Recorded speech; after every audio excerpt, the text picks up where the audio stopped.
right.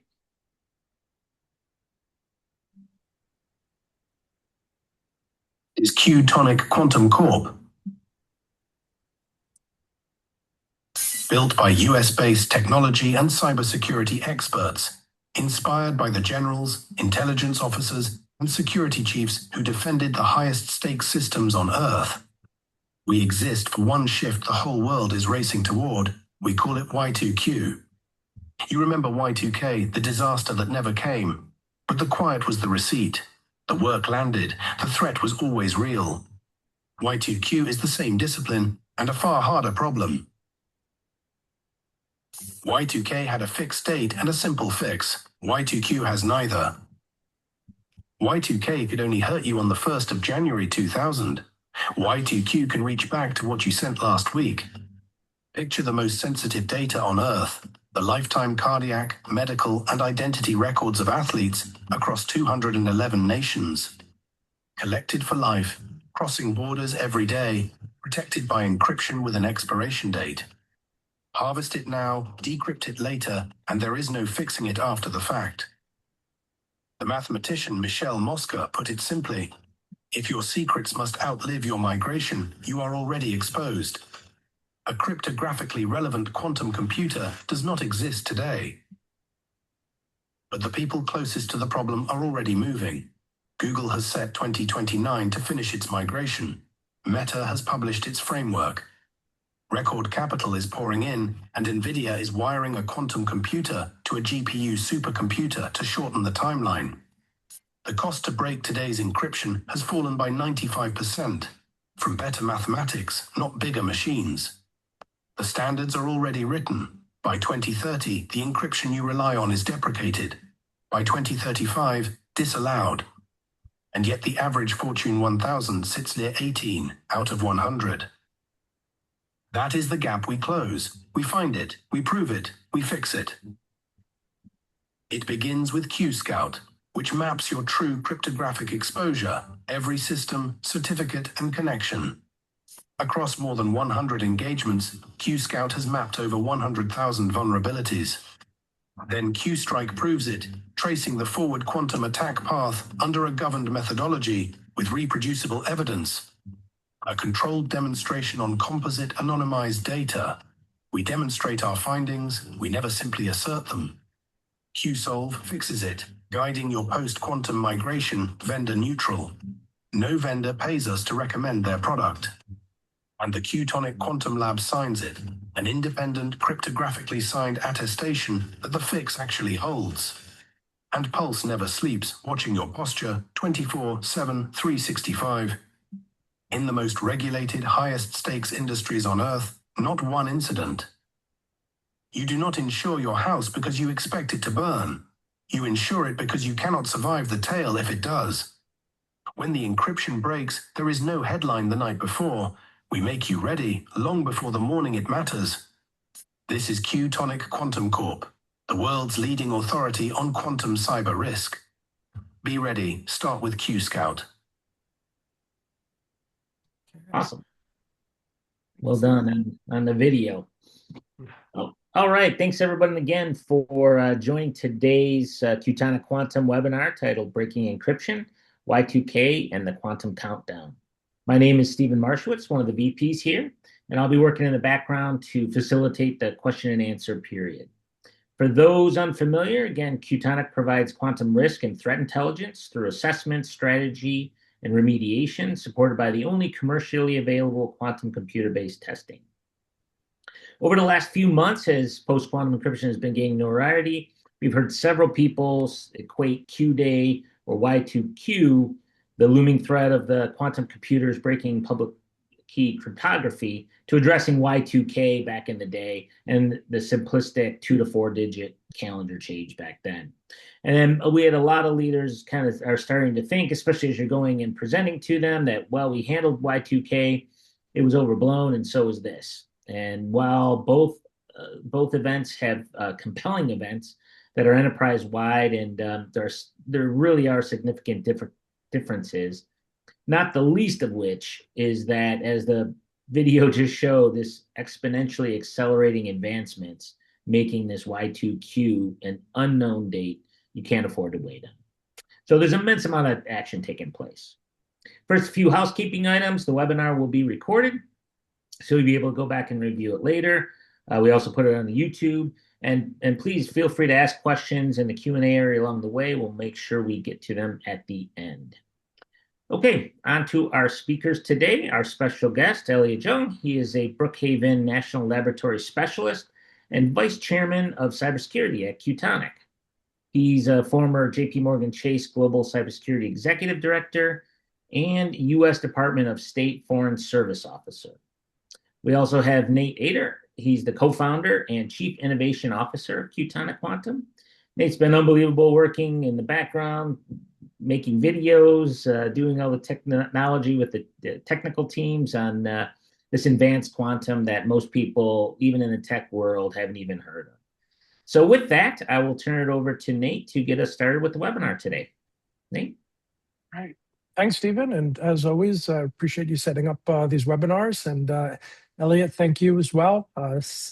Your role in our company is incredible. And as I told you before, you're one of the smartest, most impressive people I've met. So really excited to have you as part of this event. As someone who's responsible for the cybersecurity of critical infrastructure for Department of Energy, we certainly value your point of view on all the topics that we're going to talk about today. So Y2K versus Y2Q. A lot of people talk about it. From my perspective, Y2K really wasn't much of anything. What will Y2Q be like? Will it be a bigger issue? I think it's going to be more valuable to spend this webinar talking about the advancements in quantum, what we see, and then what companies and enterprises and organizations can do, because the speed at which quantum is moving is incredibly fast. So I'm going to move quickly through the first few slides. I think most people remember, if they were around during Y2K, some weren't, but if you did, it was a whole lot of media attention about nothing. And while it may have been a real issue, it was just a moment in time, and everybody figured out how to deal with the clocks changing from 1999 to 2000. It was a 2-digit shortcut fixed on a deadline. And so, we got through that with no problem. When a quantum computer, though, breaks public key crypto, that is going to be a very different type of event. And what's happening is the power of quantum is getting more significant. There's a lot of companies that are now focused on improving their quantum power. And then we have some of the most amazing companies in the world, like NVIDIA, that are creating models to further accelerate the process. So we'll talk about why these two events are different throughout this presentation. What's very different, is well, Y2Q, it's unknown and it's moving earlier. That's the deadline. You just don't know when it's going to be. It could be tomorrow. I don't think it will be, but it could be.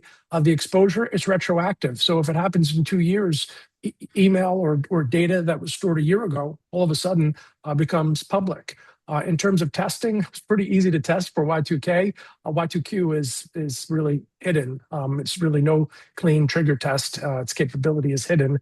And the fix, well, for Y2K, it was just widen the date field. It doesn't seem like it was that hard. I wasn't really involved in doing it back then. It was a while ago, but it just doesn't seem like a big challenge. The challenge of Y2Q is it really requires replacing your entire cryptography across everything. The total addressable market is all cryptography, and so that is a much bigger fix. So just think about like your long-lived secrets. The clock's already run out. Stuff that you don't want out there that might be in encryption from last year or the year before that. Once encryption breaks, all of that data is available for public display. And so time is of the essence. And certainly Y2Q has the potential to reach back, not to what you may have just sent last week, but a year, 2, 3 years ago. And that's relevant for government, health, intellectual property, critical infrastructure, financial, my friends at law firms. It's very much in your area of focus. So the video does talk about, some of the companies that are closest to the problem moving. Meta, Google, Cloudflare have all announced their frameworks and are moving much faster than expectations. And I think the technology looks like it's going to continue to move in the direction of acceleration. So I suspect next year, 2027, you'll see more companies moving their plans faster and forward. So let's talk about the money in the machine, and this is really where it gets interesting. In 2025, more money was raised by quantum computing companies than the 15 years prior to that combined. And this year, it's only June 16th. It's basically funding for quantum companies was up 20% over last year. And then the White House gave away $2 billion to many quantum companies in the US. And then Quantinuum did a successful IPO of $1 billion. So actually this year, it's over 30% above last year's record level. So all of the quantum companies have a lot of shareholders they want to impress. And most of them will tell you they want to cure cancer and get to Mars and produce safe, cheap fusion power. I suspect all of them will do that. And the unintended consequences, of course, is does leave encryption quite vulnerable, which is why we're here talking with you today. So I'm going to turn to this page, and maybe we'll spend a little bit more time on this page. And Elliot, I'm going to invite you to join me, in this conversation. This page is about the Mosca inequality equation, and it's an interesting one, but it does mean a lot when you're thinking about changing your encryption. It's pretty simple. X equals years your secrets must hold. Y is years to migrate. Most Fortune 1000 companies, 4 years is average, some more, but 4 years to migrate. And Z, years until a cryptographically relevant computer arrives. It's very possible that that's going to happen in 2029 or sooner. It may actually already be here today. From our last call, we certainly learned from General Mark Wetherington that the cost to create a cryptographically relevant computer is not that much, $20 million. I mean, that's an engine of a F-35. So it's possible that it's here today. It's just in the hands of responsible actors, state governments, but we just don't know. So if you think about the equation, well, if X, meaning years your secrets must hold, plus Y, years to migrate, exceeds Z, then your data is already exposed. And for 10 to 15 year secrets, and many businesses have that, well, your data is exposed. So let me stop there, Elliot. I would love to invite you to join and share some of your thoughts here. Yeah, thank you, Nate. Yeah, I'm glad to be here talking about this critical and inevitable, issue here. So, yeah, as Nate said, the harvest now, decrypt later, it's in front of us. And I think if you look at, I think a couple of slides go back to Google saying that by 2029 they have to be ready. So that's really that was actually hit me at home because I was looking at my emails from a couple of years ago, 2024. At that time, communicating with my lab employees and other colleagues, we expected 2035, right? 10, 11 years out when the bad actors will be able to decrypt information. But that has moved up now, 2029, as Nate said too. 2029 is right around the corner too. And even though it sounds like 3 years from now, in our digital age powered by AI, that 3 years could come very quickly, in maybe 6 months from now, 9 months from now, that the bad actors are able to decrypt the harvested information. So that's kind of like the approach that I take, and that's the mentality that I have. That it's never too late to start preparing for this. 3 years, in today's age, it's certainly not going to be 3 years.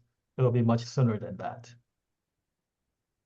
Yeah, I think we don't know when it's going to be, but we like to think about risk as risk managers do, and it's that left tail risk that really matters. And as we get closer to 2029, the left tail risk just becomes a much more uncomfortable number than it is today. And this is not, most organizations are big, they have legacy systems, new employees, old employees. It just takes a long time. So there's a lot of noise and signal in the marketplace.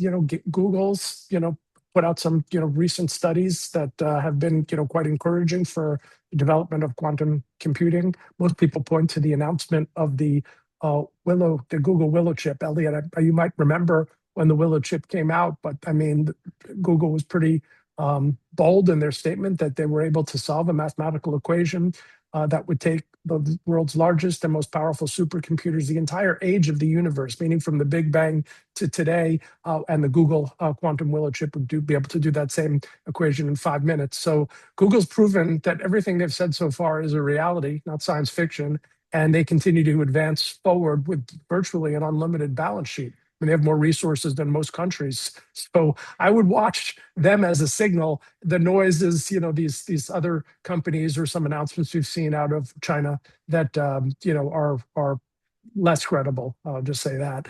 Yeah, certainly. I'm sorry. Certainly, yeah. Google is right there, but also IBM, D-Wave. Google is a major player, but we also don't know about what other companies in China, as Nate mentioned, are doing. They're just as capable.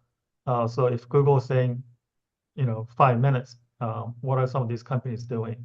And that is the big unknown to us, right? Especially if you are in critical infrastructure, U.S. government, financial services here too.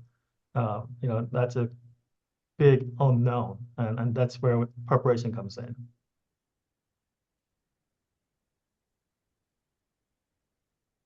So let's talk about, the control window sort of opening before the break and, what, sort of best advice that has been given. I mean, NSA is now saying 2027 national security systems begin transition and new acquisitions. That's new. We've already mentioned, where Google stands and Meta and Cloudflare 2029. I think the 2030 date was made before the current administration, on the last administration on the way out, sort of set 2030 and 2035. The problem is the advancements in AI, large language model development, have been so significant since then. In addition to that, the capital that's gone into quantum far exceeds, I think, anybody's expectation. And now you have players like NVIDIA that have built large language models for the purpose of stabilizing and improving the output and performance of quantum computers in conjunction with NVIDIA open source large language models. So those dates in 2030, 2035 were done with very incomplete information about the future. And the future now in 2026 is moving, I think, much faster than expected. I don't know, Elliot, if you have anything more that you would add about the control window, but I suspect you'd agree that those dates out, in mid 2030s might be a little bit too late, and misinformed in some ways. No, I mean, absolutely. Again, a couple of years ago, we were looking at 2035, certainly 10, 11 years out. But I think, these major players such as Google are finding out, no, it's going to be sooner than that. And if you're in cybersecurity industry, you always want to be on the left of the boom, right? If you follow that kill chain, you never want to be on the right side of it, which is the explosion. So Google is getting ahead. They're saying 3 years. Well, I take their word for it. NSA, it doesn't get any better than that, right? And NSA is also right there too. So if you look at the timeline here, there really is no point of just waiting until 2035. If that's the risk, then that's the risk that you're going to own. And certainly, it better prepare now than find out later, right? So we did our own survey work, and just tested Fortune 1000. We found about 18%, were sort of thinking about a post-quantum readiness plan. We've met a few companies that are well underway. We've met a few others that haven't started. So I think the statement at the bottom right, the thing in short supply is not the cure. It's just an honest inventory of where you are sick, and that really leads to the first and most important part of quantum readiness is migration. Is a program. It's not a purchase. It's multiple stages, and I think and if you run it in order, and then kept under review as the standards and threats keep moving. So govern, discover, prioritize, remediate.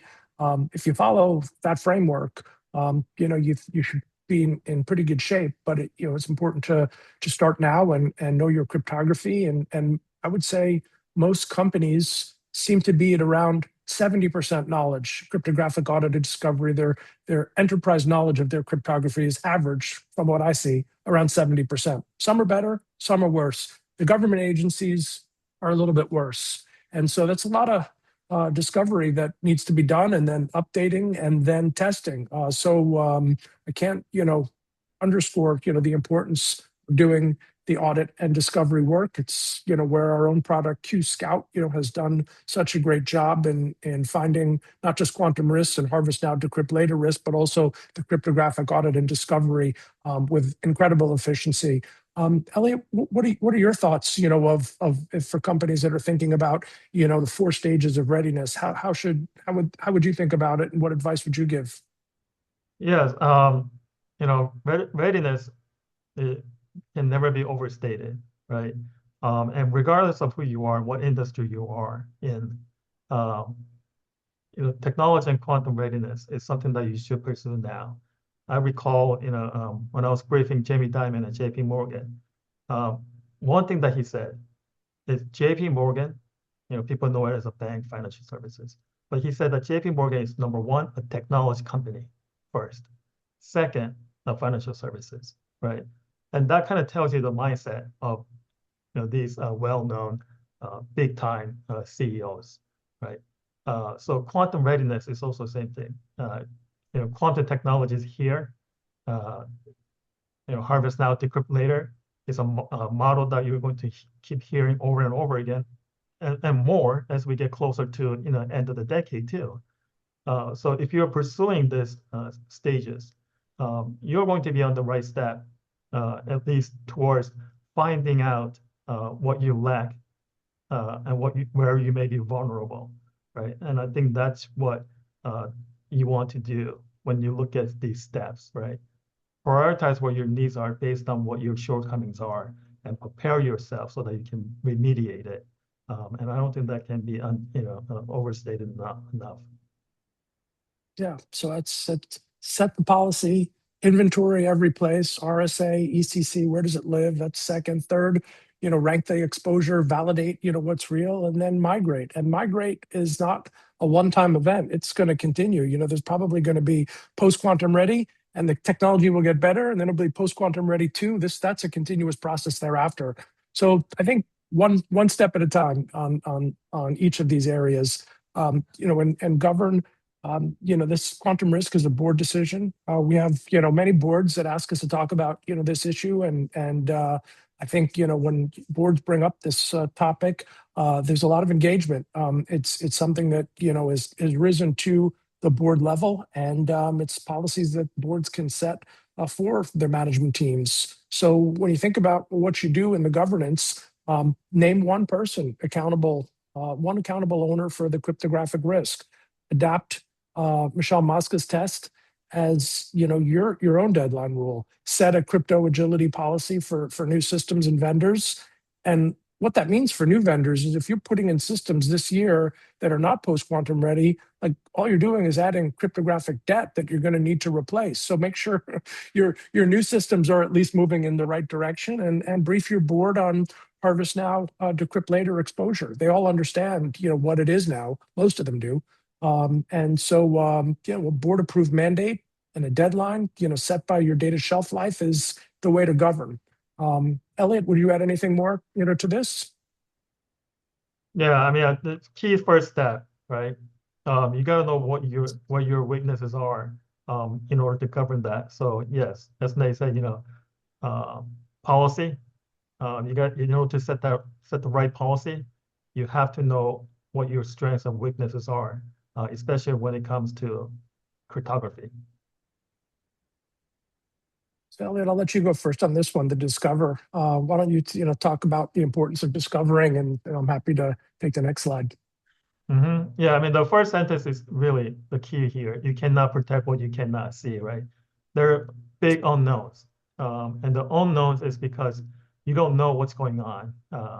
I think if you're in the cyber world, in the IT world, over the couple of decades, we focus a lot on monitoring our network, right? Protecting our network, whether it's through cyber awareness or protecting against phishing emails, and pursuing zero day as recently, right? Those have been kind of like the mindset of cybersecurity specialist. But now the landscape has changed a bit. Now it's encryption, right? Protecting the data that you have, not so much about, along with protecting your network, but now data protection. Because of this, Harvest Now, Decrypt Later is coming through. Protecting your data has been even more, it's even more critical now. But you cannot protect if you can't see that. And I think that's where knowing your vulnerability, finding out what your shortcomings are, and that type of discovery is going to be a critical part of this approach. Yeah, I think that's a great overview. I don't have really much more to add, so let's take it now to prioritize. And I'll take this one, and then you take the next one, okay, Elliot? Sure. Yeah, I mean, in terms of prioritizing, I mean, rank your Harvest Now exposure. What's really at risk. Separate, confidentiality now from, signature forgery later. If you look at, what Cloudflare said, it wasn't necessarily about encryption breaking, it was digital forgery warnings. So it's sort of both risks are really important to prioritize. Obviously validation, and then sequence your remediation by retroactive risk, not ease. But in terms of prioritizing, yeah, not everything moves at once. The exposure and how you rank it is critically important, and confirm the exposure is real. Always, do testing and making sure there's validation, and then sequence your work by risk. But the trap there, prioritizing by what is easy to fix instead of what's exposed. Always focus on what's exposed first. So that's the prioritize. The last one is remediate. I'm going to let Elliot take our the last part of the framework. Yes, thanks, Nate. Yes, so once you prioritize what your needs are, and you find out your shortcomings and where you're vulnerable, remediation now comes into play, right? It's impossible to protect everything on your network or everything in your company. If you take for example, if let's say you own a house, can you say with 100% certainty that you can protect your house 100% from any type of break-ins, burglary, or robbery? It's impossible, right? And we all know that. So it's impossible to protect your company, your entity, with 100% certainty. But once you know what your vulnerabilities are and you can prioritize them, now you can pursue that remediation. I think with the quantum computing and the quantum computers advancing so fast at this critical juncture, that cryptography really comes into play even more than it has the last 5 years or even 10 years ago. What would you do? You see the bullet points here. So remediation is the last step here. Yep, and I'd say one thing I would add is letting your vendor selling the remediation also grade whether it worked. You have to have independence. In that process, and we could underscore that risk as well. We're getting close to the end of the presentation. We're looking forward to taking everybody's questions. I think one rule before you approve anything is don't approve the post-quantum plan until management can put 3 things in front of you. Management should be able to show you your current cryptographic inventory, and there's many tools that are out there to do that. Obviously partial to a QScout product.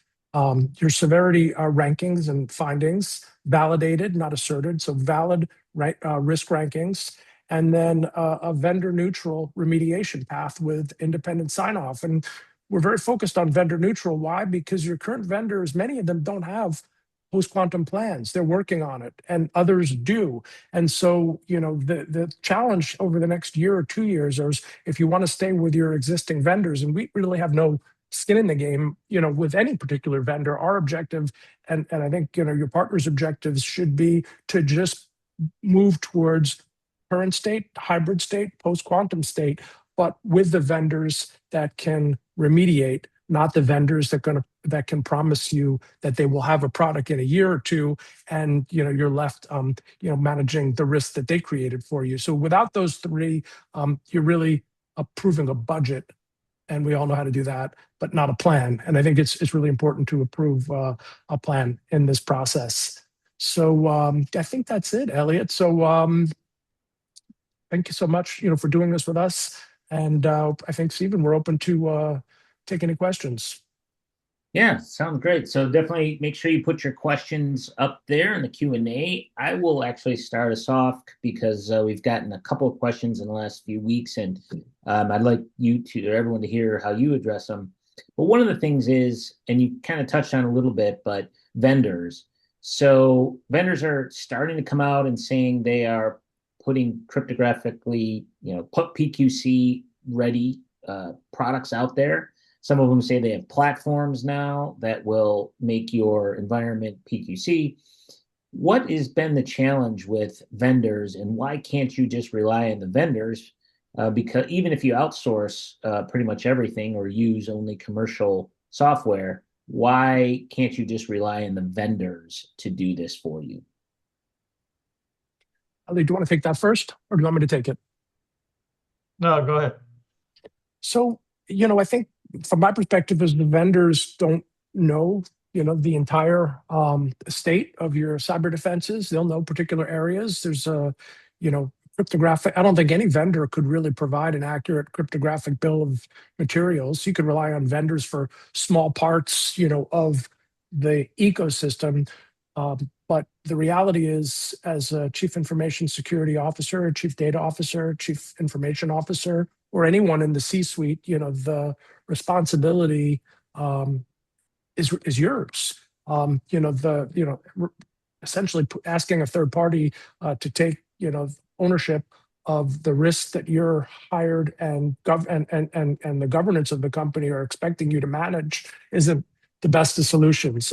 It's better to do it on your own and work with your vendors on the solution, but never rely completely on your vendors. You can see already, that the vendors have spent, as they probably should have been, more of their focus on artificial intelligence defense than quantum, because quantum was 2 years ago, when a lot of the planning was in place, was expected to be a longer duration risk than it's turned out to be. So the focus on most vendors has been on AI-based solutions, which to a large extent have become somewhat commoditized. So there is a shortage right now of post-quantum solutions, which is why those Fortune 1000 companies and institutions that are large buyers from the biggest vendors, having those discussions now and getting your vendors to work for you on the solutions is critically important. But they're not going to solve the whole problem. They're going to deal with certain parts of the ecosystem. That's my own view. Yeah, I think with vendors, you got to have that trust level too, right? And when it comes to quantum, it is relatively new field in terms of vendor products and vendor services. Quantum science has been around, for quite a long time, but quantum science, quantum technology, quantum vendors are relatively new, right? But you have to value the vendor relationship too, because I think these are the ones that have the expertise when it comes to quantum encryption. So you have to rely on that, right? My experience has been whether I was in private sector or government, you don't necessarily have the key experts who specialize in quantum encryption or quantum technology. Yes, you do on the quantum science, especially where I am now at Brookhaven. But when it comes to quantum encryption, you might not have that, and I think that's where it's incumbent upon you to reach out and get that, make that connection and get that knowledge and get that service that you will need to find out what is going on and how well prepared you will be for how well prepared you can be for your organization. Great. Thank you. So another one, what is the challenge in gathering all of the CBOM information? Why can't organizations just use some of the tools that they already have? I mean, from my perspective, it goes back, what I've seen is most companies have chief information security officers who are new every 2 to 3 years, some more, but that's an average. And so the cryptographic knowledge is somewhere around 70%. And there's cryptography, that, hasn't been identified or is legacy or shadow cryptography that may never even be discovered as that's just the way, the systems have been built, especially for an organization that may have been around 30 or 40 or even 50 years ago. So it's a complicated process. The tools that are in the market, are variable in terms of the performance that they can have, but it's not something, that most companies are equipped to do on their own. Yeah, I would certainly agree there, because as I said, quantum encryption is relatively new, right? And most companies are not equipped to do that. And that's why, I think when I look at quantum encryption, it doesn't hurt to have that conversation, to start that discussion on quantum encryption. There are companies who are not familiar with that because they don't have the personnel, in-house personnel, because it is still relatively, quantum science has been around for a while, but quantum encryption is an issue that is coming up and is facing us directly in front of us now. So, my mindset is that I get that conversation started so that we can prepare better for it and enact any policies that we need to, so that we can address it, whether it's 6 months from now, 9 months from now, or within 3 years. Great, thanks. The NIST approved algorithms are still being implemented and validated. What if we pick the wrong algorithm? Yeah, I wish they would move faster. I think, that's a great question. And it's very possible that there might be post-quantum ready level 2. I'm almost certain that's going to be the case because when quantum, was originally conceived, there was an expectation by, many, including the famous Shor of Shor's algorithm, that cryptographically relevant computer would be coming.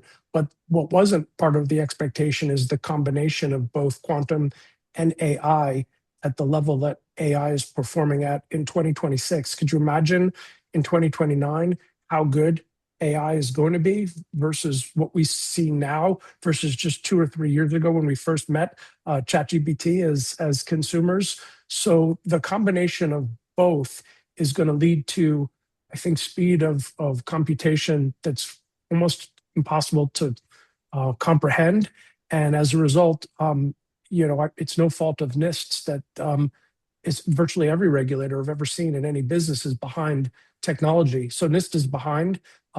That's just the nature of the speed at which technology is going, and it's very likely that there will be a second wave of algorithms after the first wave because the speed of the technology coupled with the advancement of artificial intelligence will far exceed expectations.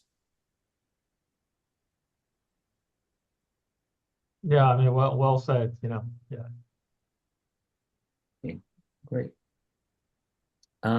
Why is TLS such a big problem?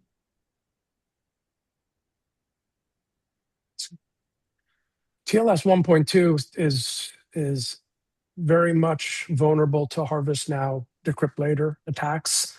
I would say on average, and it's a very high number, over 90% of data that we see flowing at companies is vulnerable to harvest now, decrypt later.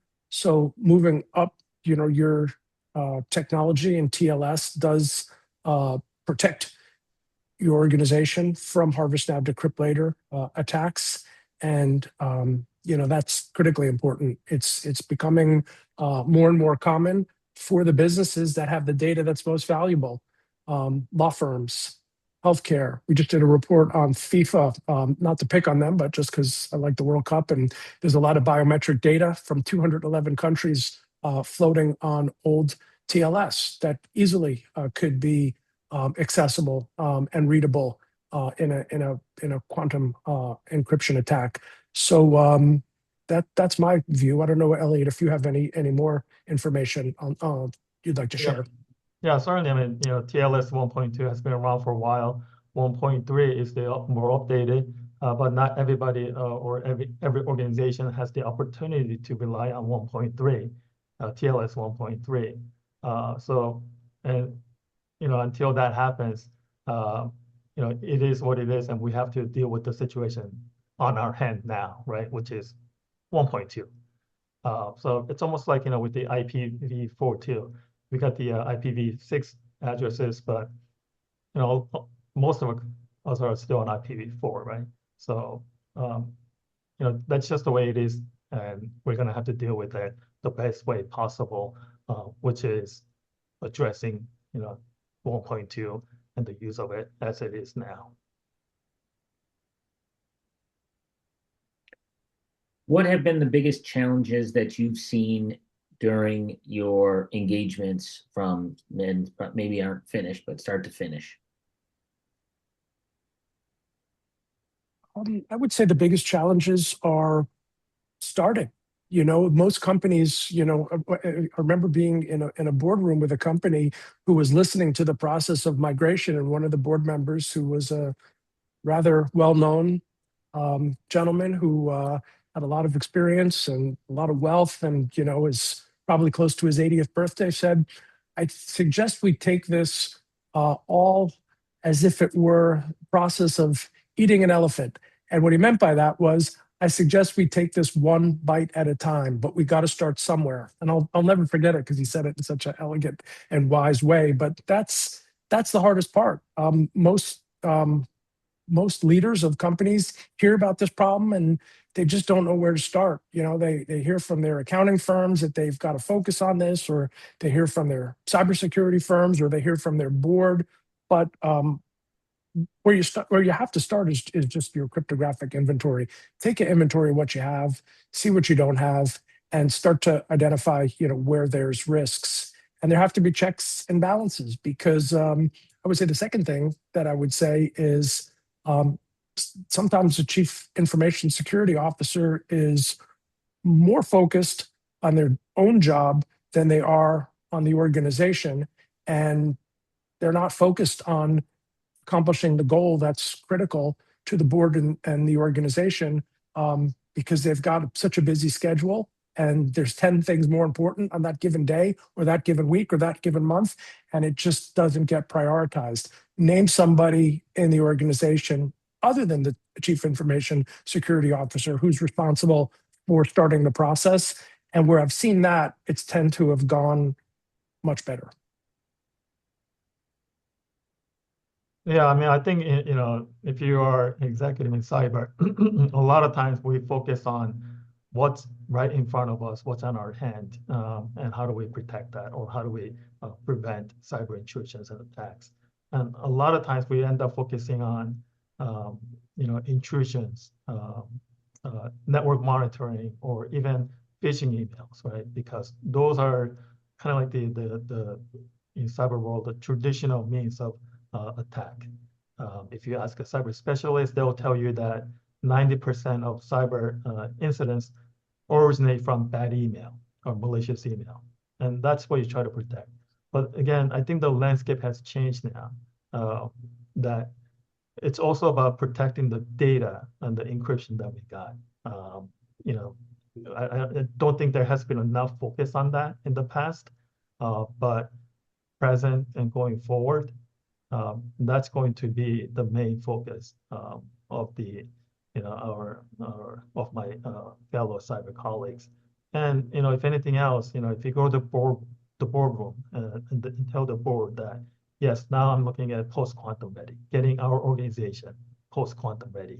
They're gonna look at you and say, tell us more. What is that about? I keep hearing about it in the news, even in the movies, right? Quantum.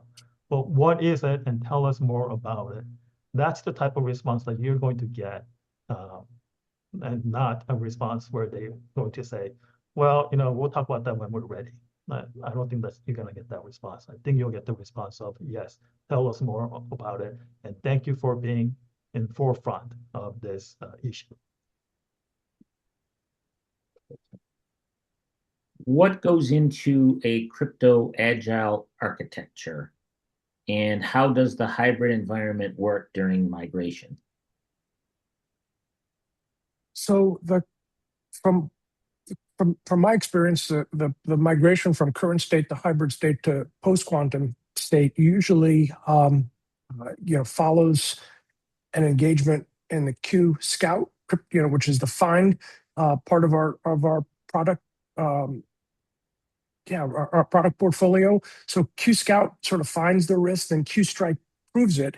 And Q Strike is really incredible at this process of saying, here's really where you need to focus on your migration first, because it's the weakest part of your infrastructure. And so essentially what you're doing is taking out your highest risk defenses and upgrading them where you can. In some cases, there's just not vendor availability yet, but in most cases, there's at least an option. And so going from hybrid to post-quantum state isn't really that big a challenge at all. What it comes down to is first identifying the cryptography, then testing and proving your risks, and then scoring those risks and focusing on your highest risk areas, and then replacing them so you're bringing down the overall risk of your cyber defenses. Because what you're ultimately doing is trying to reduce your left tail risk, and your left tail risk of a quantum-based attack or a quantum hybrid-based attack starts to become more meaningful in your current state if you haven't done anything before that 2029 period. In a hybrid state, you're much better off, and just mathematically, your measurement of risk numerically is going to be lower as a hybrid as opposed to your current state, which is in most cases only 70% knowledgeable of your cryptography. So hopefully that it's a great question. Actually, I've never gotten that question before, but it's really trying to understand a 3-year process in a 2 to 3 minute answer. Anything? Was that good? Yeah, I mean, every organization is different, so you really have to find out what is right for you, whether it's the hybrid approach or other approach. And in order to do that, you have to find out where your weaknesses are, where you might be vulnerable, right? You have to scout that information and identify that. Yeah, I think it really depends on the organization, the system that you have, and the vulnerabilities that you identify in order to pursue a hybrid or other approach. Is there anything an organization can do about data that's already been harvested or stolen? Unfortunately, no. It's gone. It's out there. We see it most honestly in law firms where there's data. In some cases, just open VPN, but most cases, not that blatant. But in some cases, we have seen that, and that data's gone. It's available. It's encrypted now. It won't be forever. So the best thing to do is to identify where you have harvest now decrypt later risk and that risk, and then you're protected on a going forward basis. But if it's been compromised, at some point it will be accessible via quantum decryption. Yeah, I think I believe it was last month that FBI put out a public service announcement, or maybe a couple of weeks ago, against the rising threat against law firms because cyber attacks are occurring, and these bad actors are trying to gather as much information as possible from those law firms. I actually forwarded that to one of my close friends, that was a partner at a law firm. So yeah, the threat is there. It is ongoing.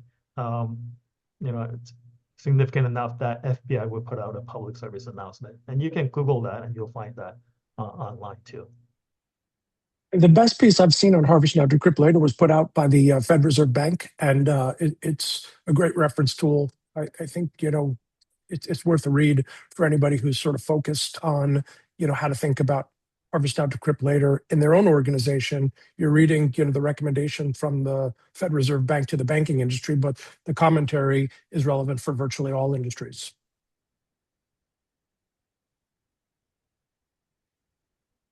How does monitoring play into this, particularly with our MSSP? Will they be able to monitor for, I guess the question is, will they be able to monitor for some of these things kind of going forward? It's hard for me to know what other tools MSSPs are using. I can tell you that we have QScout Pulse, which runs 24/7, 365 for exactly this purpose. It's a monitoring tool. It monitors in real time your quantum risk and your changes in quantum risk as you're going from current state to hybrid state to post-quantum state. It measures your Harvest Now Decrypt Later risk too, in a score that presumably should be going down as you're making migration changes. It measures your cryptographic debt, which is often quite high, but as you're making improvements, you'll see those numbers go down. It's constantly updating with artifacts your assessment of your cryptographic audit and discovery as you're adding technology or growing offices or adding people or doing a merger or an acquisition. So the monitoring tools are in the early days. We thought it was important. We had QScout customers using it quarterly, then monthly, then weekly. And at weekly, we thought we might as well make it, hourly or better. So we just decided to build a 24/7, 365 tool. And it's a great tool, and it works right into your SIEM. So it just becomes a page that gives you your post-quantum risk as you're moving from current state to hybrid state to post-quantum state. Can you explain the advantages of using quantum computers in your analysis? Well, so I think the question is about the Q-Strike product, which uses quantum cloud services. And I think, from our perspective, even though quantum today isn't what it's going to be in the future, we wanted to get familiar with how quantum works and how powerful it could be. And we've been very impressed. Specifically, we'll compliment D-Wave, on how much power, we're able to get, out of the D-Wave system. Q-Strike is built not on a direct encryption break at all. It's nowhere close to that. So it's heavily weighted towards what's known as a side channel attack and a ephemeral leak. An ephemeral leak is like opening locks, and at that moment the locks are open, encrypted data is available. And our goal with Q-Strike was to be able to, in a hybrid form, with quantum computers, to present to any client who is using that tool what it would be like to face a quantum adversary from the future, not from like 2030 or 2031, not too far out in the future, but enough where you can prove the vulnerabilities. You can find them with QScout, you can prove them with Q-Strike. And then after you're done, you have a perfect picture of where your weakest parts of your cyber defenses are, and then how you need to go from current state to hybrid state to post-quantum state, while at the same time, the QScout, has taken advantage of quantum power, albeit limited today, because as quantum grows more powerful, the suppliers of quantum cloud services are going to become an increasingly more important part of that tool. I would say over the next 12 to 18 months, we're going to see some real breakthrough power as a result of the funding that occurred last year and this year so far.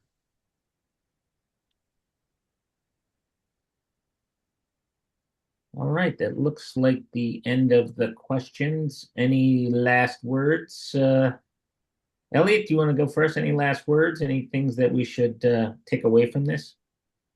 Sure. I think the screen here, post-quantum ready, those three words really capture, kind of not just this webinar, but the state where we are now, right?